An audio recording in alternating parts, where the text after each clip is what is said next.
Hey, man. Thanks for having me, man. How's it going?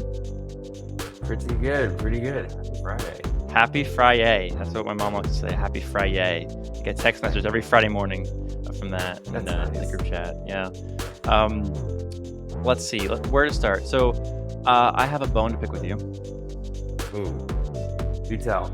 Yeah, this has been like 3 months in the works. This Oh, at particular least. episode, at least, Say at maybe least, 6. probably years, considering we started a podcast together a long time ago.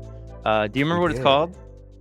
The Undesigned That's right. podcast, my man. That's right. We had a lot of fun with that. You should come on more and then, sub in for Pascal when he's not here. Yeah, man. Absolutely.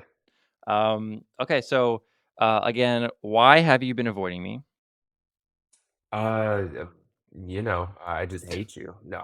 Probably. It's been a lot of work. As you know, as hmm a few other people know, I recently jumped onto a new job, and that's been just like a lot of a learning curve, a lot of sort of like a shift in position responsibilities, and yeah, just getting up to speed with a very fast environment, and that's definitely been like a bit of a time suck lately. Well, also you went to Italy. I did go to Italy, So yes. let me get this straight. Did your job require you to go to Italy, or is this just another excuse to avoid being on the pod? I'm gonna plead the fifth there.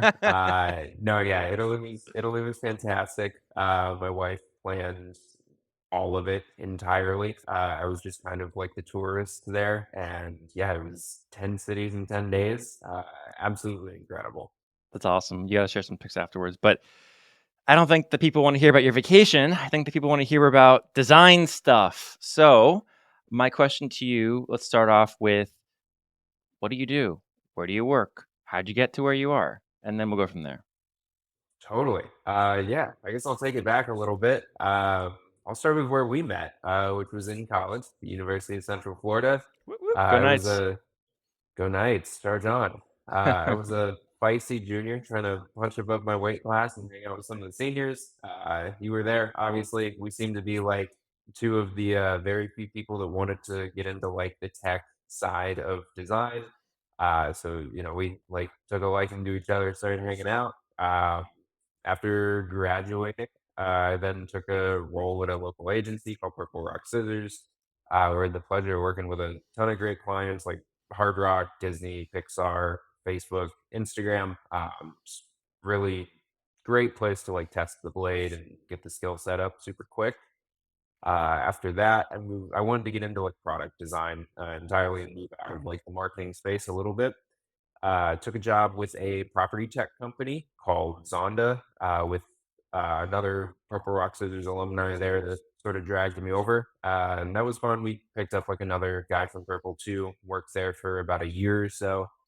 And from there, I took a job with DigitalOcean, which was super fun. I really liked like cloud and doing like stuff in that space. So it was super cool to jump over there. Really fantastic team. I mean, like the whole team kind of like turned over in a year or two. We actually went to a retreat back in December 2022. One of the like icebreakers they had us do, we got into a circle and they had us like line up from most tenured at DigitalOcean to least. And like by that time, I hadn't even been there for 2 years, and I was like number three in line there out of probably 50 or 60 people in that room. And I was like, oh wow, that's insane. I mean, I had like 7 different managers over the course of 2 years there. Like, and it was chaotic. I mean, I joined it like a pre-IPO DigitalOcean, almost immediately thrown into post-IPO DigitalOcean, just watching that grow. That was super cool. I got to work like pretty much everywhere that I could have dreamed over there. I got to work primarily on our marketing team. So like I oversaw a lot of the design for our marketing website, helped out a lot with the community site design, worked on events. So, like, I headed the charge for Hacktoberfest last year. And then I also had some fun time getting to work on the product side too. So, like, I worked on um, user onboarding and like what growth could look like from that sort of like first time user experience aspect as well. But yeah, that was super fun. it was a good 2 years, and I wanted to sort of see what came next. So more recently, I took a leadership position with a company I'd been contracting with called MakeLog. Been contracting with them mostly on marketing materials for like the past year or so. I designed their new site, and then from there, I wanted to just see what I could do on the product side too. So I am now the director of product and design at MakeLog, and That's that awesome. is how we got here. So what do they do? What is MakeLog? It's maker or make? Make log. MakeLog. So what does So yeah, MakeLog do? it's we do like release communication. So like think about change logs being sort of the base of that. I feel like that's what people primarily expect when they hear that kind of phrase. But we try to take a more in-depth look at it. So what does release communication mean as a whole? That's start to finish. I think it's sort of that paradigm of if something's done in linear or Jira, like is it actually done? Is that code shipped? Probably not. So really just being able to give product managers, project managers, product owners, whoever it is that's overseeing those processes, a glimpse into what's actually going on, and then being able to communicate that both internally and externally. It's been super cool. And like change logs aren't the most exciting thing ever. Like not everybody is writing change logs, and like I think that's super cool because that there presents the problem to me. I think it's really just like how people communicate nowadays versus how they did 20 years ago. And that's cool to think about how we can innovate in that space. And just being able to take over the whole picture of it's super cool too. It's interesting because what you said there was like it's kind of like somewhat like a boring thing, something people don't really pay attention to. It's not like something that gets a lot of attention. And now, when it's revealed, one way of creating startup is like revealing something that is mundane, boring, repetitive, or that is like just frustrating to deal with, and then reinvent how that works, or to fix something, whatever. I think that it's it's a really interesting product. I'm excited to see where you take it. Is there any like previews you can give us of to as to what's coming with MakeLog? Totally. So I would say a lot of my thesis and or theory around the product rework specifically has been in the realm of like, what do people do with social media right now? I mean, you see so many companies that basically just use Twitter as their change log. And today's day and age, I mean, if you go to Vercel's change log right now, there's a banner at the top of Vercel's change log that says, you want the updates fastest? Go follow us on Twitter. I think that's pretty revealing in itself. So many other companies think that way, and I think like look at the apps that sort of um, hold people's attention right now, like TikTok. I mean, it's very short form content. Because of that, I mean that's how people are writing. I think there's a lot of beauty behind writing more concise language right now. So it's been a major focus in the product. And I think there's also this great balance between, people that put, let's say you put out like a weekly newsletter style change log, something like that. Right now, that's a pretty manual process, no matter where you go. I mean, that requires a project manager to sort of take, stock of what's shipped this week. Maybe that's defined at their organization. Maybe they're looking through GitHub commits and trying to figure it out on their own. They're technical enough. That kind of sucks. So a lot of what we're working on there is around automation, a lot of like roundup mentality to sort of be able to draft those things up for you. So really, it's just an editing process and being able to ship that out Friday before 5 p.m. without having to like burn the midnight oil. And then, reverse side of that, the manual creation too. Really just being able to give people like the best changelog editing experience. I feel like right now I'm just writing in general. I feel in a lot of these tools, you always see people like, "Oh, everybody's using Notion now." I'm like, "Yeah, Notion's great," but then you see people like a year later saying, "Oh, I moved back to Apple Notes because like, why fix what isn't broke?" And yeah, I feel like there's a lot of fluff in the sort of writing and manual creation space right now.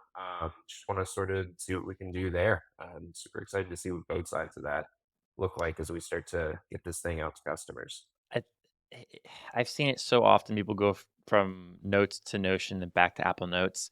I myself am struggling with that. Um, let's get rid of all this boring stuff. Let's talk. Let's stop being professional. Let's get into like the weeds. I want to hear your raw, controversial opinions. Like you text me and you tweet to me. I think the world deserves to hear the real Logan. Oh, Okay, totally. Can I so swear on this? you Is that okay? absolutely fucking can. Hell yeah. No, that's fun. Okay, yeah, we went to hot takes. So much of software can just be like boiled down to being an Excel spreadsheet Mhm. or like a Microsoft Word document at this point. And it's like you see these companies go through these like crazy seed rounds and they're like, we're doing the craziest thing, and they put out like a calendar app.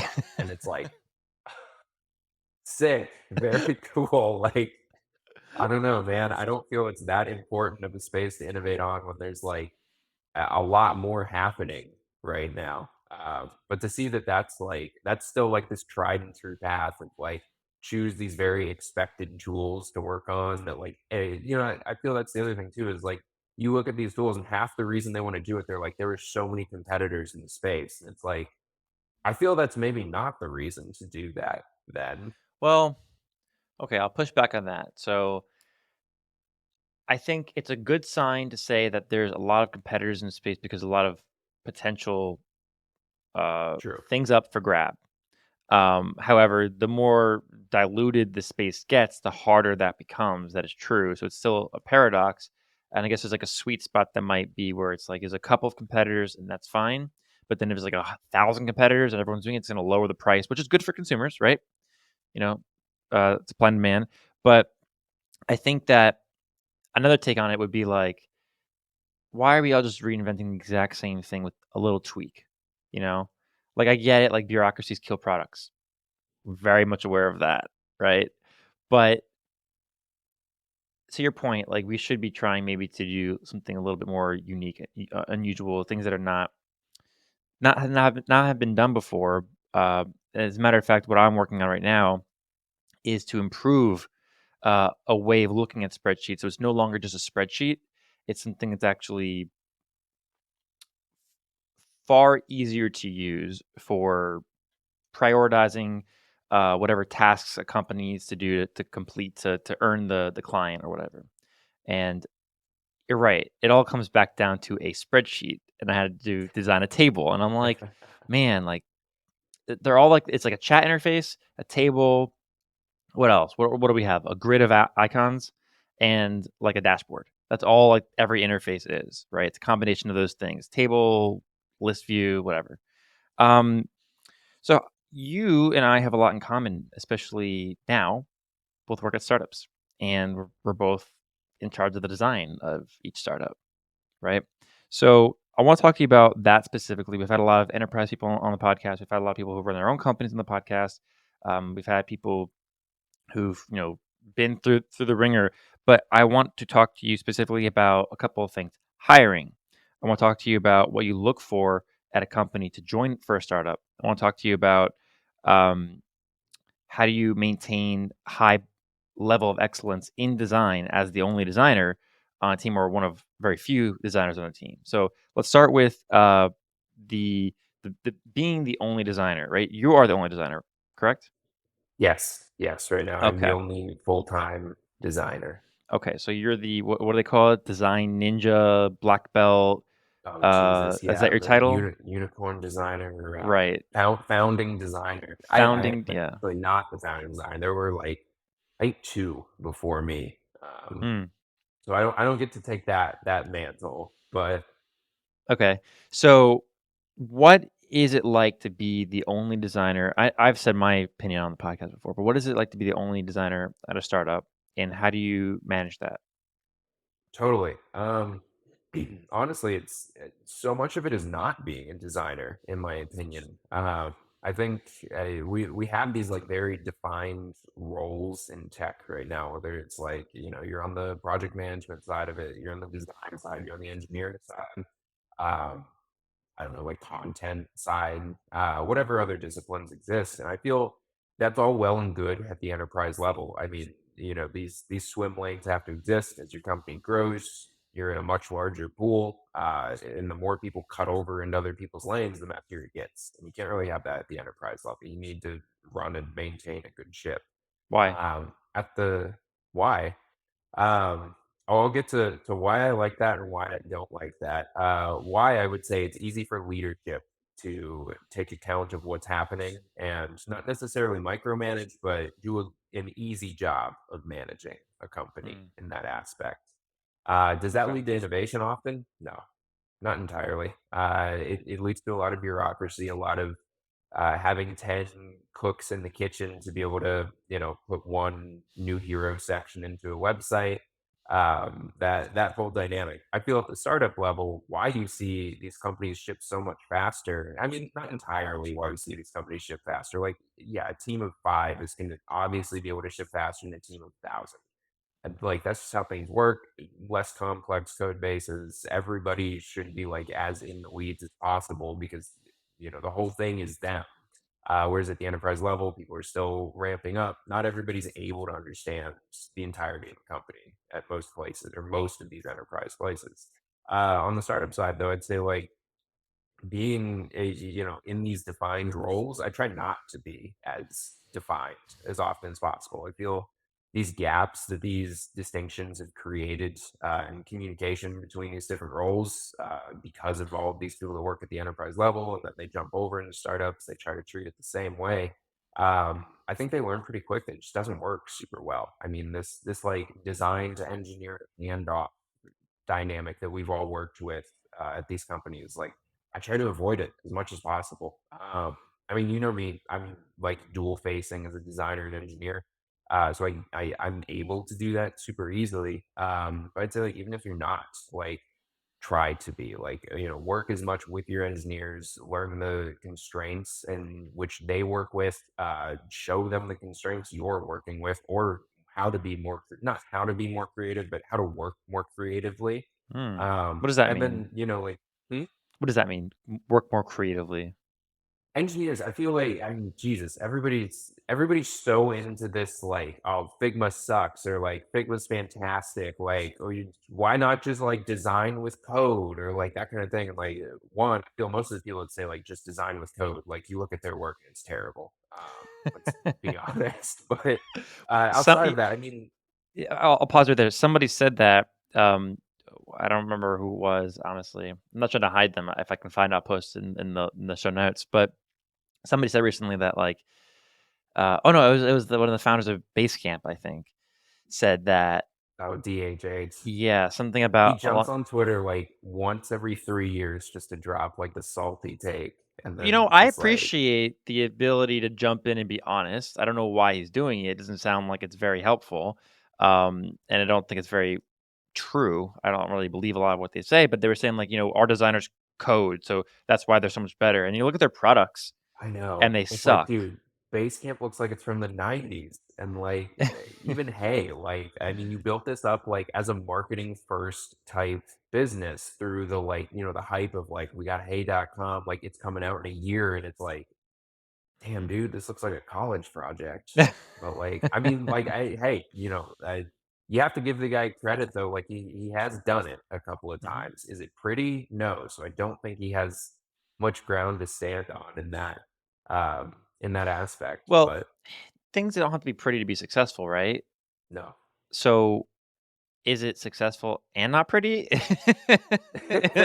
What Basecamp? Yeah, like I think it's been around, but I don't think it's like wildly successful. It's like sustainable, right? Like that was like their goal, like not to be like a crazy billion-dollar company, just be a sustainable company.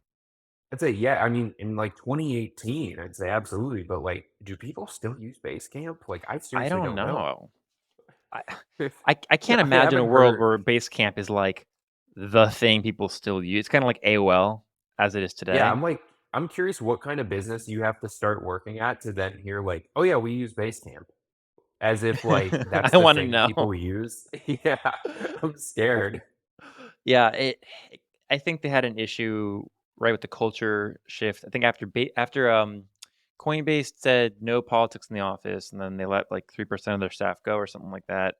They paid them to leave. Same thing at other companies that I know of. Um, Basecamp specifically did something similar, which is weird because they were so vocal politically, Oh, right? dude, I've got like I took a screenshot of a tweet from the Basecamp account that I still have on my phone, and it's literally them talking about Medium because Medium pulled something on them like 6 or 7 years ago now.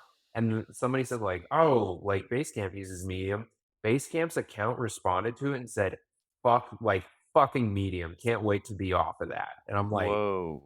I'm like, DHH definitely just like tweeted this from the company account. That's insane. That's okay. That's first of all very unprofessional, but secondly, like, why? Like, okay, It Medium's was yeah, a company, it a wasn't like business. them putting it into the public space. It was just like a reply to a reply on a tweet, and it was like, "Jeez." Yikes. Well, uh, I think that they had a really good book about like the how to balance like work and like Oh, life yeah. and stuff, Yes, I do remember this book. It and I was in the, actually like, have the it. sprint category and all of those. Radical It candor, right? I will say it had some really good advice and really good, techniques and strategies and tactics to kind of balance that.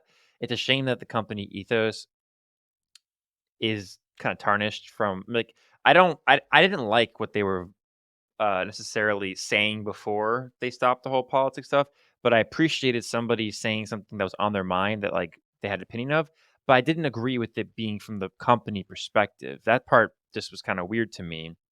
And it always is when like a company tries to take a virtue signaling view of things, and then Yeah, now they're like they realize that it was a bad business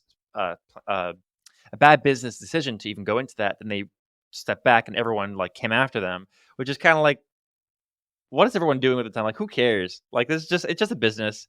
Like I know. it's just to It's make yeah, and it's money. not like a big business, like, few people are using this nowadays, and, like, even if they were, like, it's not a life-changing business, you know? It's not like they're saving lives, like, they're maybe giving you a place to track work, if they still even do that.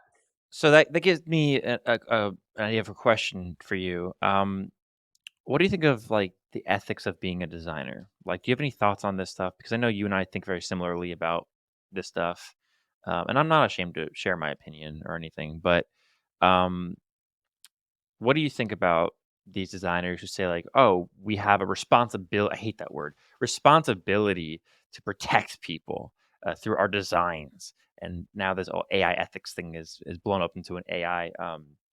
They call it something else now. They keep changing the names of it. Whatever. What do you think of this stuff? It's there's so much entitlement in what we do. Um, I will always say that and advocate for and against it. But yeah, I mean, like there's design that definitely helps save people's lives. I feel like it's few and far between. Like large distances there. 99% of us are not doing that. And I think we really need to just have a little bit more fun with it. At the end of the day, I think we've like I don't know. I think if you live in that kind of world, you're like trying to make this use case for why designers need to exist, and if that's the case, maybe you need to look at it a little bit more objectively and ask if you're really doing something of value. Because at the end of the day, like I don't know, it's like some people at companies ship things and some don't, and I feel a lot of times if you are that kind of designer that's like trying to like make a case for why you need to exist somewhere and like oh it's ethics or it's this or that like are you really contributing to like the overall goal here or are you just trying to like save yourself and like I would not say that that just applies to design. I mean I think I think project management as a whole sees a lot of that. Like, there's so many of these tools. Look at Jira. Like, Jira is fucking crazy. And the reason it's crazy is because it's created this cult of project managers and scrum masters who all know how to use Jira specifically because it's tough. And Jira knows that and they feed off of each other and they can just keep it that way because it guarantees that these people are going to have jobs and it guarantees that these companies are going to be buying Jira and Atlassian products. And like you can say the same thing about AWS. I mean, Vercel is literally a layer over AWS because it's so complicated. And if you Mm, look at AWS from an engineering perspective, outside of like the front ends and everything else that Vercel handles, um, they offer certificates to be able to use it, and that's like part of being an engineer on like a lot of this cloud infrastructure level is having these certificates and being able to work with AWS, and that's like a skill set. And like clearly, it doesn't have to be that hard. Like there's all these wrappers and like Vercel and these other companies that wrap around AWS that have shown it doesn't have to be that hard. All the other like not indie brands, but some of the others that exist out there. It's like same deal. Like AWS knows it's hard to use. It could be better, but it doesn't need to be better because mm. it guarantees that these engineers are going to get the certificates, going to keep using AWS. These big companies want to use AWS because it's looks like it's tough to use. So same exact thing there. That's a really interesting perspective and a great point because on one hand, you're like saying software is complicated for a reason to keep people in business. And that in and of itself is bad design, is it not? Like, if Yeah. you're restricting others from using your software because it's that complicated, is it really good software? I mean, it can do good things, but like, I think maybe the only AI ethics I'll probably state is like complicated software is bad, right? Like that makes sense to me. I think that's pretty unethical, making something complicated on purpose. But maybe it wasn't that complicated on purpose. Maybe it was just the way that these people were thinking that complicated was good, which is not true. Um, but on the flip side, I do believe that Salesforce actually does not improve their product by incorporating features from their little app marketplace inside of Salesforce to allow third parties to make money and to house a thriving community. And I think a bad example of that does that is Webflow, where like basic things that need to be done in the tool are apps like reordering pages or something like that. I saw something like that recently. Like you to reorder a page, you have to install a plugin to allow you Oh to drag geez. the page or something like that, right? So that to And me is like, it's just because they don't want to like this gets into the like design versus code thing too, where it's like Webflow exists. It's like I'd say Webflow is like pretty close to teaching the principles of front end. right. I heard professors even say like when I start teaching front end to CS students, like I'll literally jump into Webflow because it's like it's a visual Mhm. editor basically, and that's cool. But like, yeah, all of these companies that like try to abstract to any degree how front end works, and like they do the same thing. It's just like, oh, like it's a plugin or it's another app to be able to do it. It's like, well, why does it have to be that? It's like, oh, because I guess if you wanted to do it, you would be coding, and that's against what we're doing here. Well, I would say Framer does such a good job at abstracting that it doesn't feel like I even need to learn how to code. I just need to learn how to group things, which I do Totally. that in Figma too. Um, Dude, Framers insane. As much hate as I will give the like designers should code bullshit.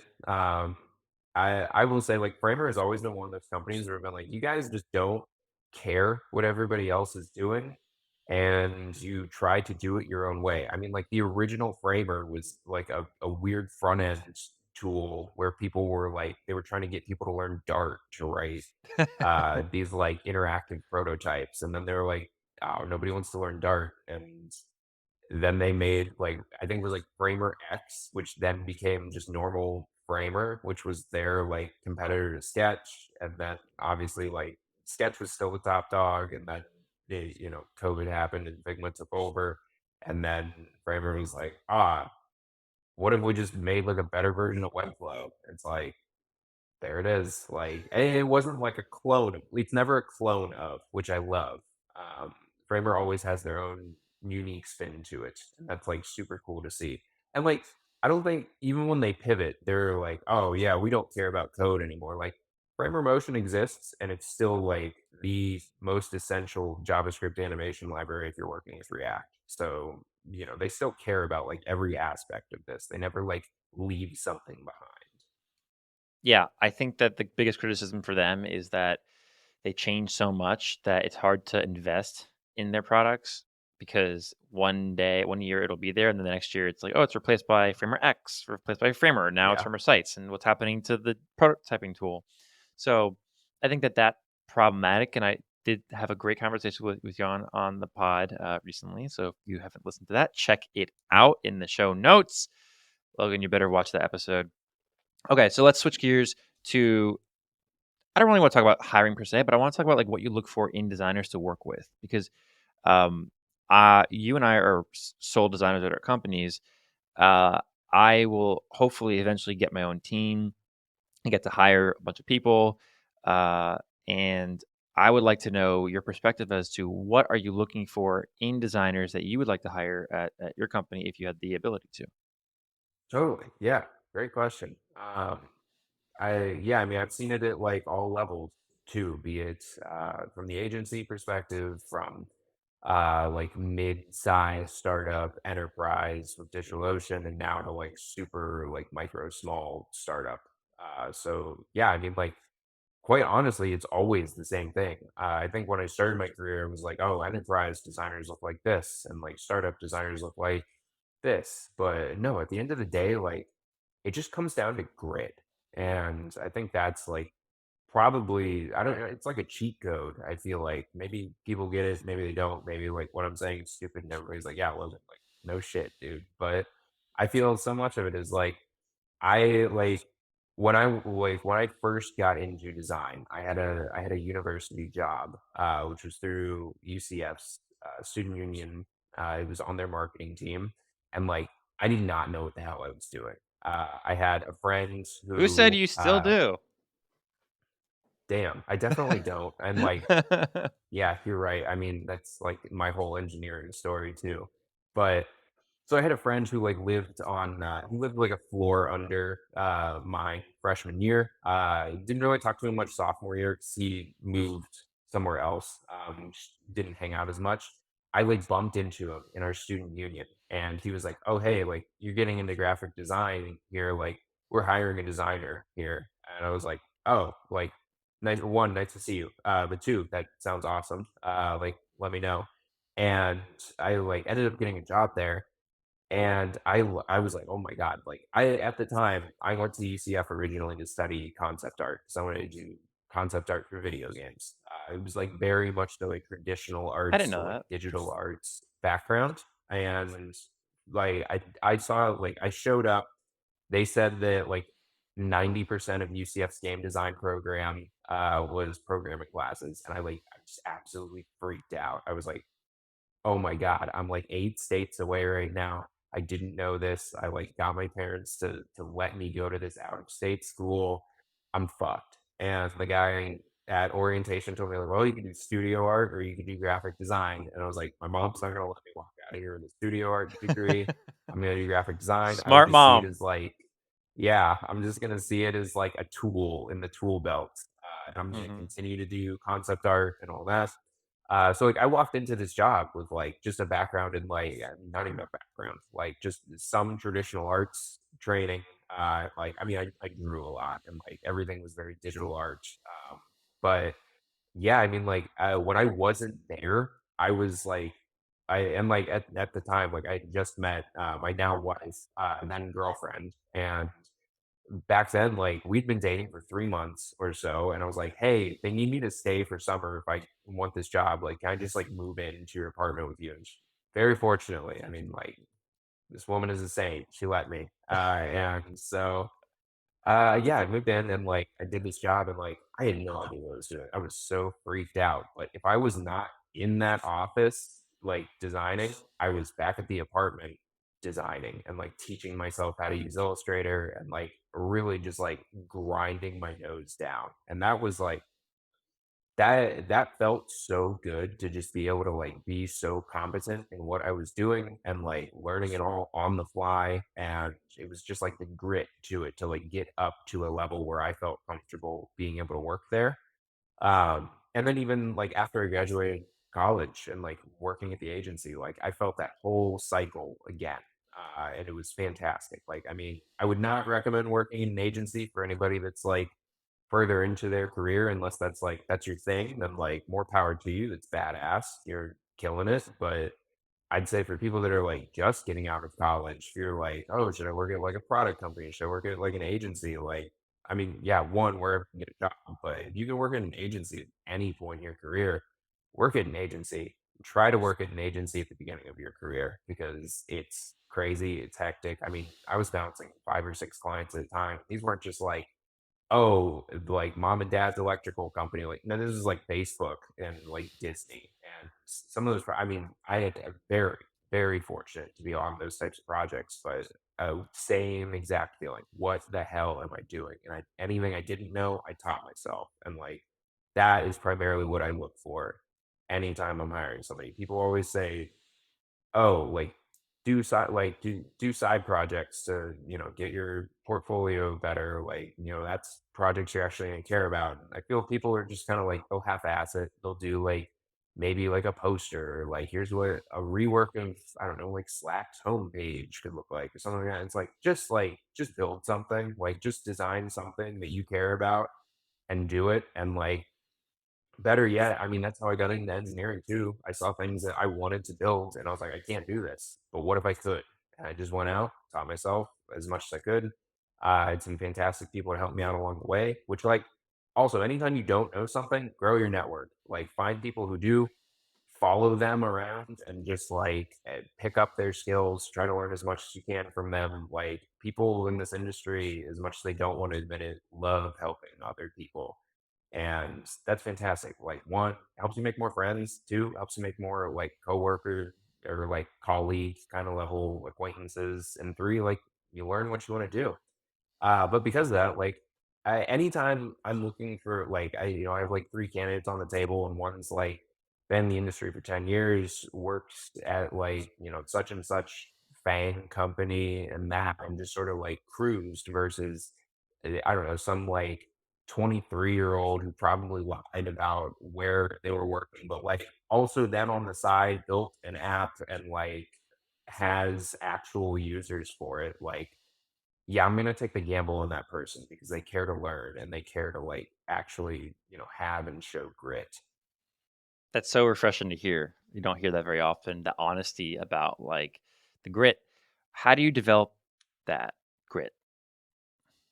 I guess I would call it the creative grit. Pain. I'm just gonna lay it out there. It's pain.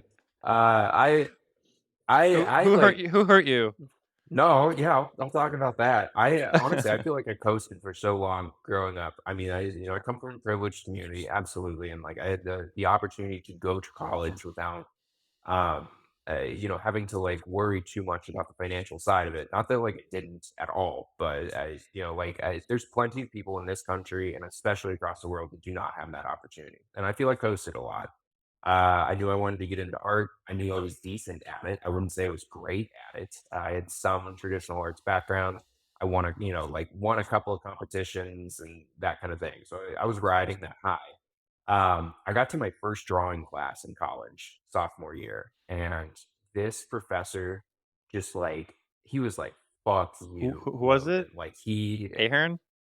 no, no, No. dude, Dennis was great. I No, it love was River. he was a tough one. That's what I was It was told. He was a Robert tough one. Rivers, man. Rivers. Yep. So it was a Yep. I had class him taught too. by it was taught by Rivers Yep. and Ahern, and Oof, tough. Rivers just absolutely one day he was just like, "I'm gonna make an example out of this kid," and he did, and he was just like, "You are no good at this. Get the fuck out of my class." And like it was like a Friday. I had had a real shit week. I think somebody hit my car or something, and Oh, like my man. mind was not there. I was like still just coasting on like talent, not really putting in hard work.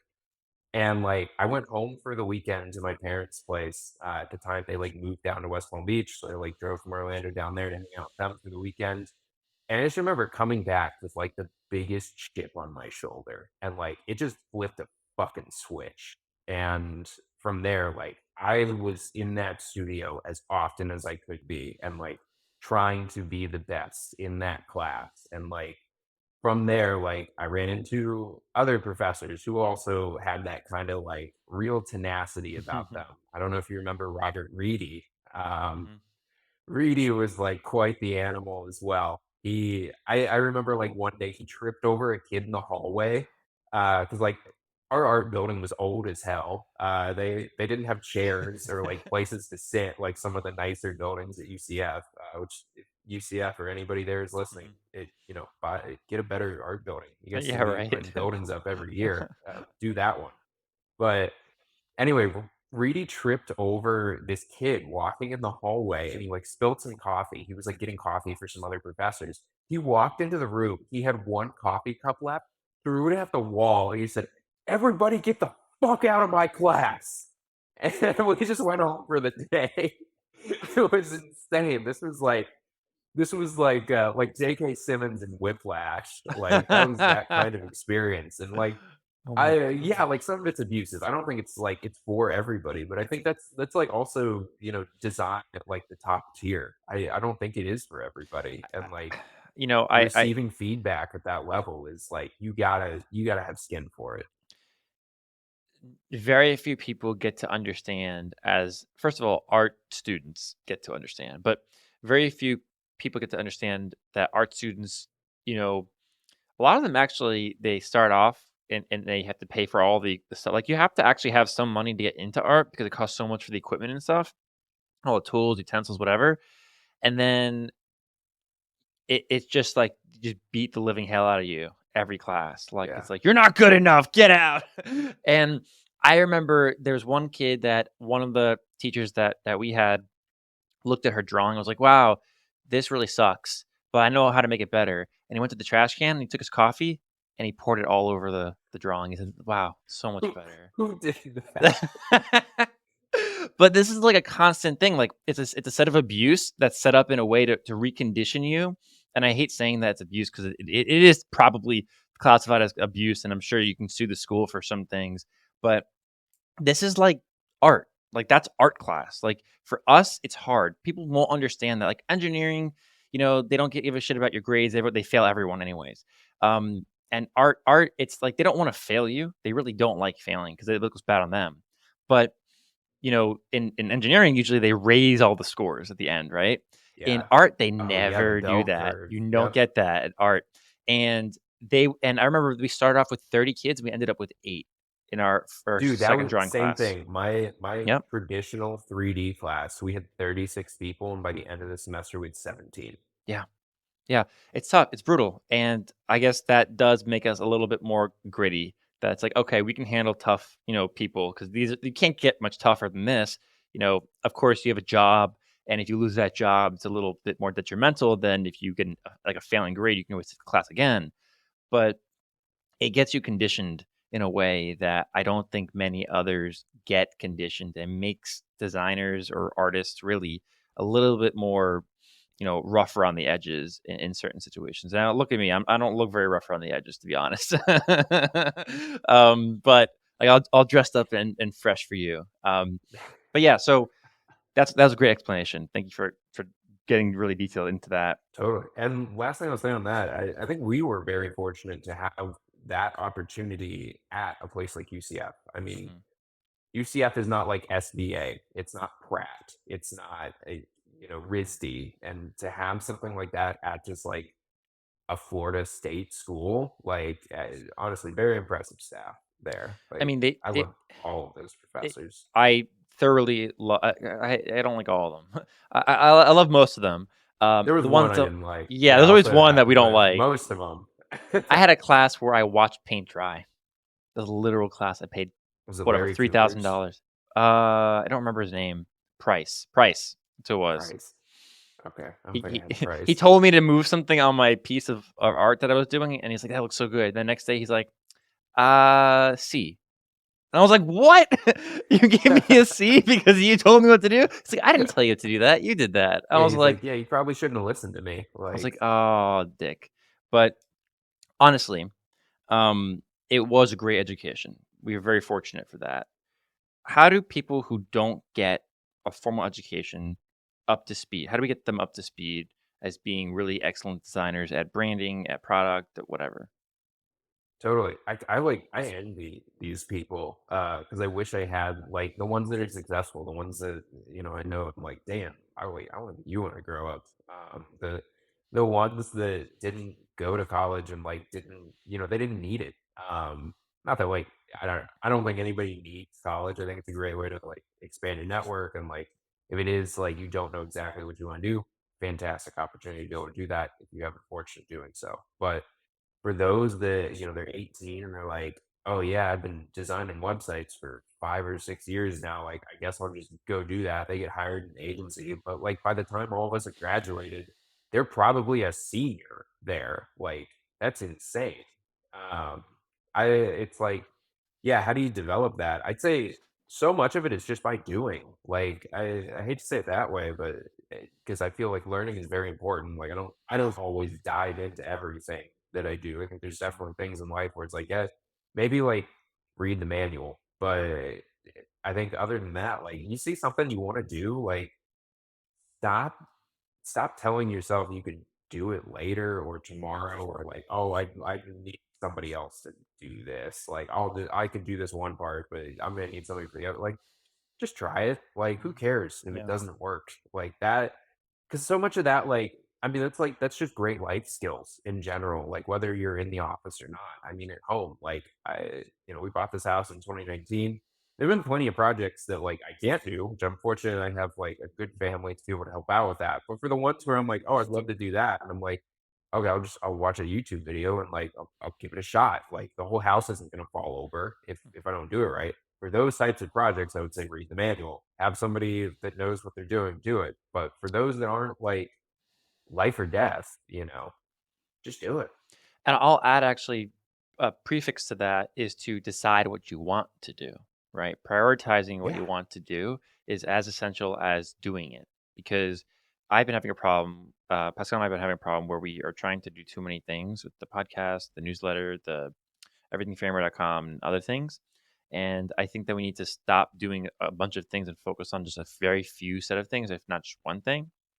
And that um, channeling that energy into one thing is going to give you a farther I wanna say a farther result, as in the result's gonna be much deeper in its level of excellence, but its effect on you and others, and also you can understand the lessons from it much quicker and then pivot and do something else rather than spending time 20% here, 20% here, 20% here, 20% here. We just had this conversation yesterday with my CEO, and he's really excited that I'm doing this podcast. He's like, look, like this is not something that's like that time intensive. You get an episode here, you get a result. You get an episode here, you get a result. And if you were to do like 10 different web apps, you're not going to get this that high of a result on all of them. It's a gamble, but you can't invest enough to succeed at each one of those things. You should really just focus on one thing at a time. And so I would say really prioritizing what you need to focus on to then figure out what you need, what skills you need to do it. I think that that's really essential. But I guess more specific advice: some designers want to be designers. People who want to become designers, people who are transitioning into design, they want to get into design. They don't know how to. They are trying to. I'm leading this with a question. I'm going to lead it up to a question. They're they're trying to, for example, get a job at Netflix or get a job at X company, but they don't have the portfolio. They're told they have to get the work done, but and they know what work to do. They're just not either that great at it or they're just not there yet. They're still very young in their career and they need more practice, need more failure to really understand the principles behind everything.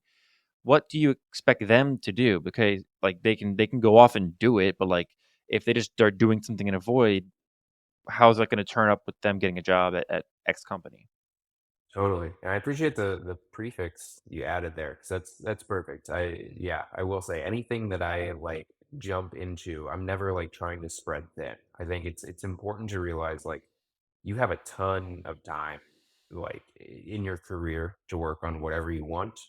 Don't do it all like at the same time. If you want to like work with marketing, do that for like 2 years. You want to work in like products, like do that for 2 years. Don't feel like you have to like just do everything all at once. I'd say like treat it more like an a la carte snack meal up front to be able to like figure out what you like, get a taste for it, start pursuing it, and building up skill sets there.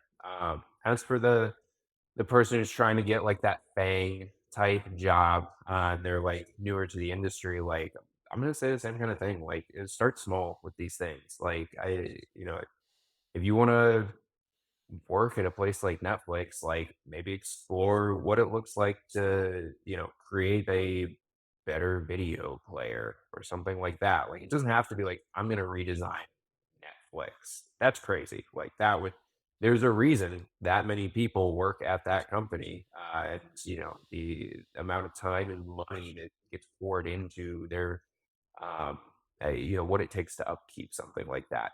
Pick something granular. I mean, that's important. You'll get really good at it. And like odds are, I mean, so many of these companies have seen, people walk into these interviews or even interviews and be like, "Oh yeah, I noticed you guys do all of this.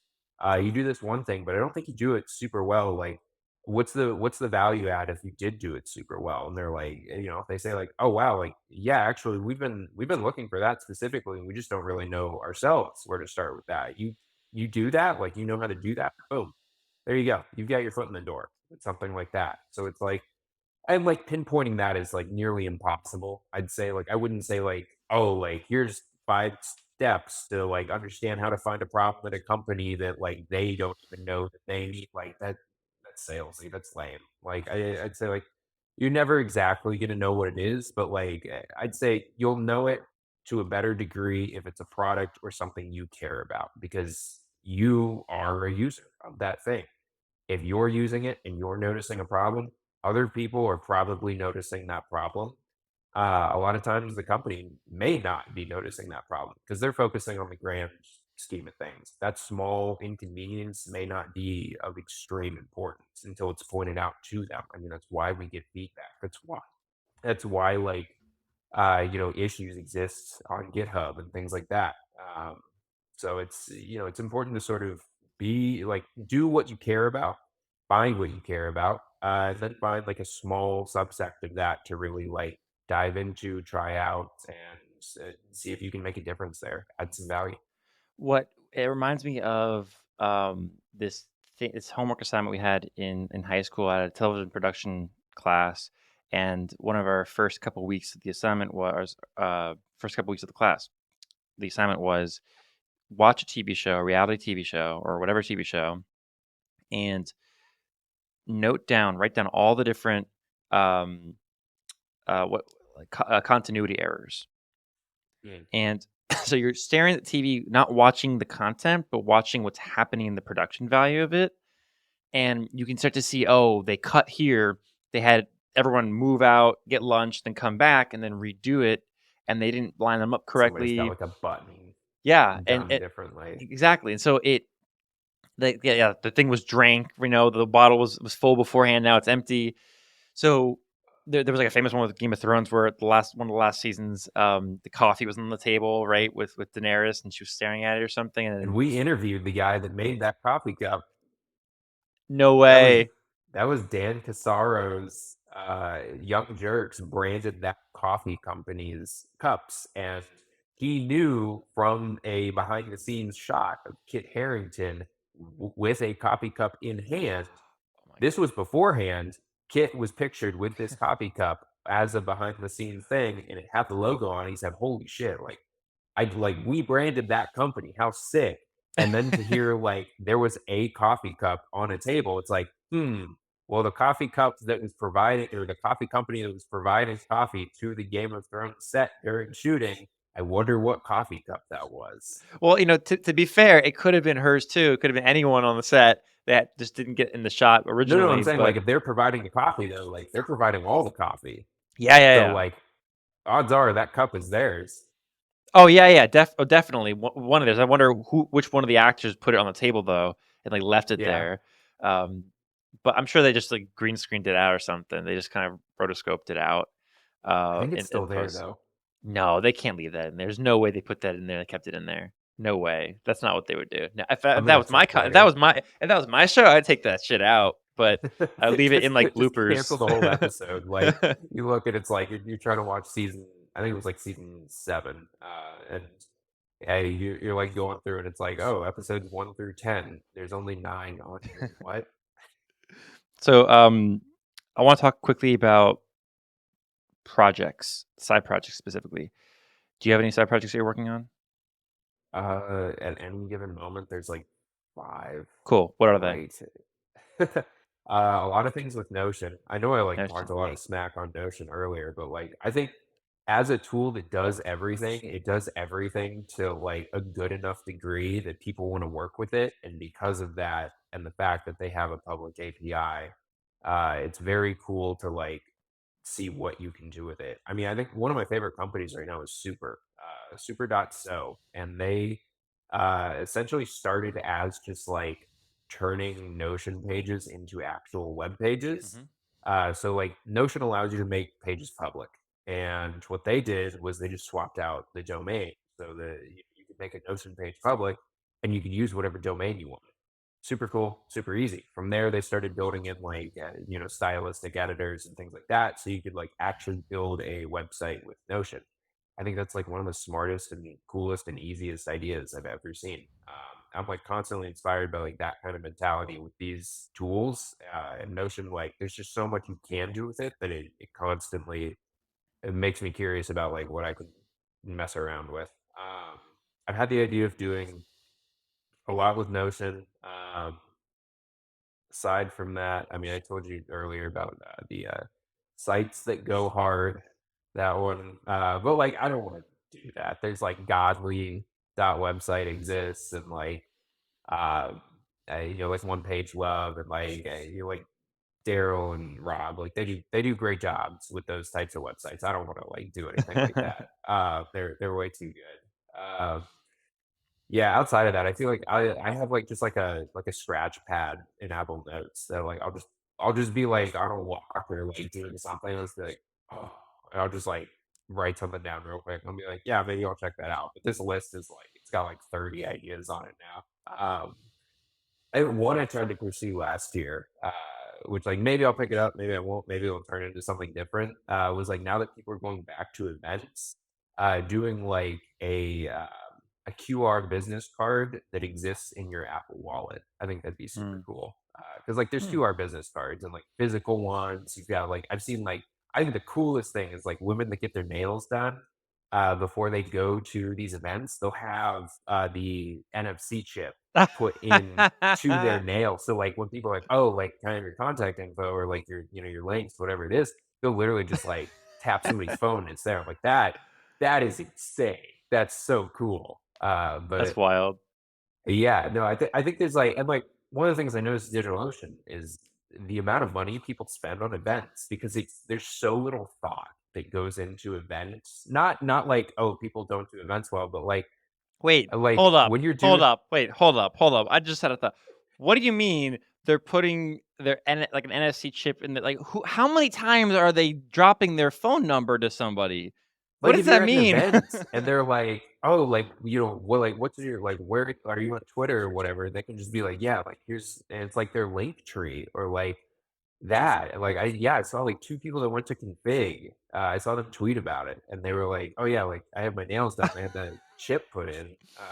I'm like, "That's crazy. Like, that's so inexpensive Because and like, that can it's like go magical." that can go in a completely different direction. What I'm not gonna talk how? about I won't talk about it on the pod. It's not that kind of podcast.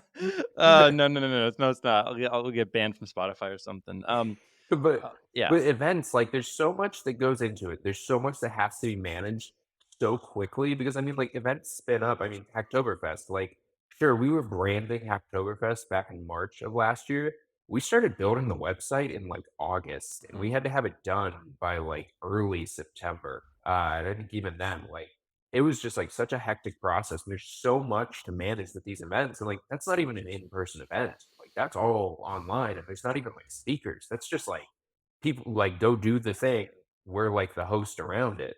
But because of, like, these anything in person, especially, like, there's so much going on and so, like, little time allocation or time to do this that there's all of these companies that exist that do one specific thing in the event space, and you'll see companies like, "Oh, yeah, we need, like, a hosting platform for the online series. We're gonna pay this company, like, 300 grand for it." And it's like, "Wait, but, like, we are like" I mean, we picked up on something similar to this, and it was something in that kind of vein. We are like, we already do this. What do you mean you're gonna spend 300 grand on something like this? And they're like, oh, we do? And it's like, that wasn't even a question. And it's like so much of that is able to be like gotten away with in the event space that these companies will just throw like, you know, hundreds of thousands of dollars at these small companies because they're like, like I'm stressed. We need a solution. You have a solution. Just yeah, here's the money. Do it. Like it's crazy. I feel like it's like one of the last vestiges of like little due diligence in that kind of space. Okay, so I have to jump off soon, but last two questions before you leave. I want to leave listeners with one of your spiciest takes. Go. Oh, wow. Spiciest take. What's the second question so I can think on that one for a minute? The second question is the last question we ask every guest on the podcast. So the whole podcast is really about us asking the designer that we have on or the guests we have on how they're shaping the world of design. I want to know, how has the world of design shaped you? Oh, I love that. Geez, I feel like so many of us could say like this is one of the few industries where I'd say like what you do sort of helps define you. Um, and I don't even mean that in like an unhealthy way. I feel like the industries where you do see that where it is like unhealthy, it's very obvious. But I feel like so many of us care so much about what we do here that it does define us in our everyday lives. I feel like the reason I'm here is because like both of those relationships between me and it, like they coexist peacefully, at least at most times. And I'd say like, yeah, because of that, I mean, it it's helped me like find a really good place in finding a career. I feel like I'd be bored or I wouldn't have the level of organization or like curation or creativity if I did something else. So yeah, I'm like very thankful for that every day that I get to wake up and do this. I mean, I say this like anytime I'm working with anybody and like I notice they get super stressed out or like, oh man, like this sale might not go through or like, we're having like high churn or like whatever it is. I'm like, stop for a second and just think. We get to wake up every day and just work on like playing around on computers. Like how cool is that? That like other people have to wake up and go to these jobs that they absolutely hate. And worse yet, they studied somewhere for 4 years to do this job that they hate. And we get to wake up every morning and just show up at a computer and like push some pixels around or like hang out with people and talk about this new crazy feature we can do. Or like, oh snap, like what's Linear doing? That actually answers my next question.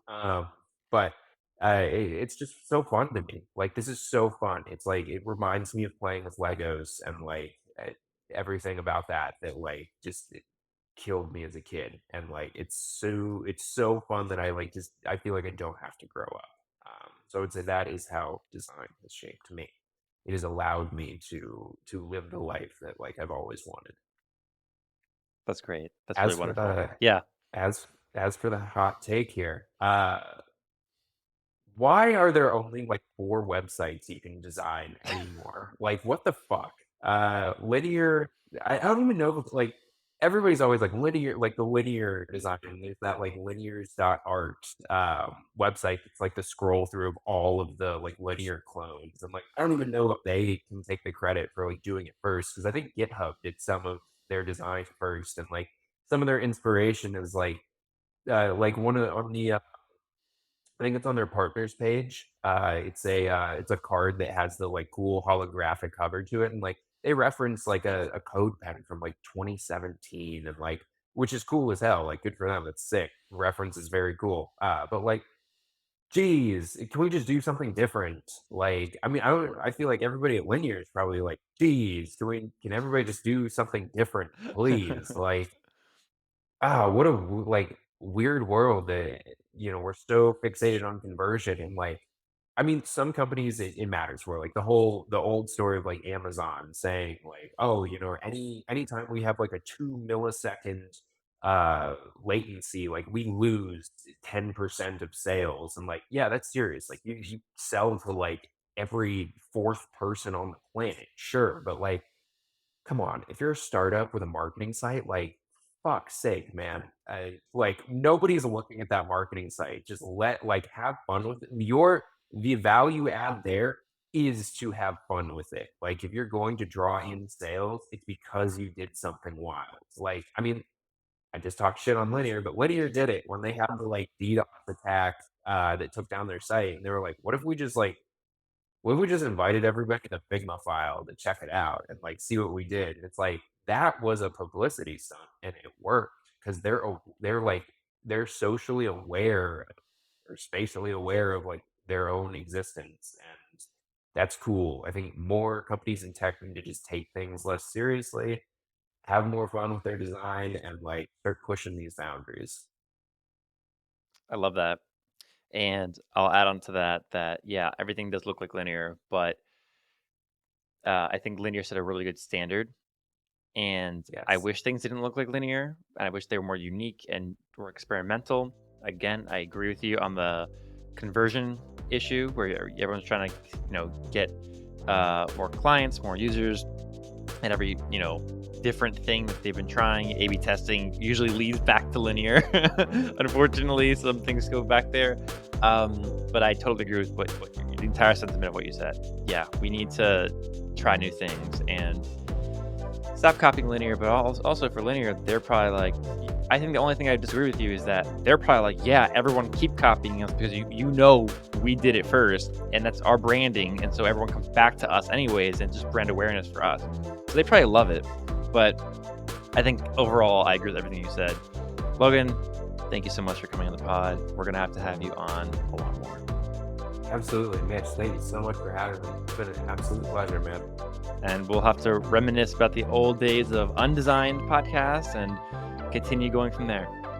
Yes, absolutely. Until next time. Thank you again.